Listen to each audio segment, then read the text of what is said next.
C'est tout un pays qui retient son souffle. Une fois de plus, le Soudan du Sud est menacé par la rivalité entre deux hommes, Salva Kiir, le président, et Riek Machar, jusqu'à peu vice-président de cette jeune république. Les deux hommes ont été d'abord chefs de guérilla, en lutte pour la séparation de leur pays d'avec le Soudan au nord. Mais l'indépendance acquise en 2011 n'amène pas une paix durable. Dès 2013, la guerre civile reprend.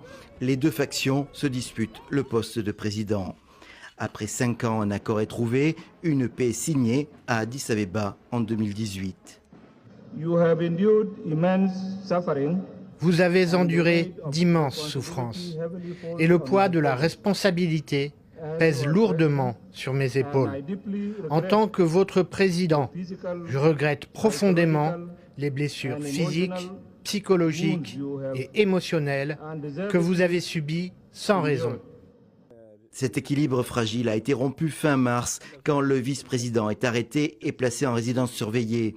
Et depuis jeudi dernier, il est inculpé pour crime contre l'humanité, selon le ministre de la Justice, accusé en particulier d'avoir coordonné une attaque contre une base militaire. Désormais, les soutiens de Riek Machar appellent à une mobilisation militaire pour faire tomber le régime.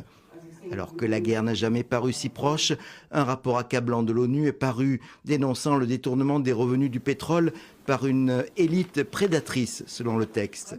Pas moins de 25 milliards de dollars depuis 2011 ont été mal utilisés ou ont complètement disparu.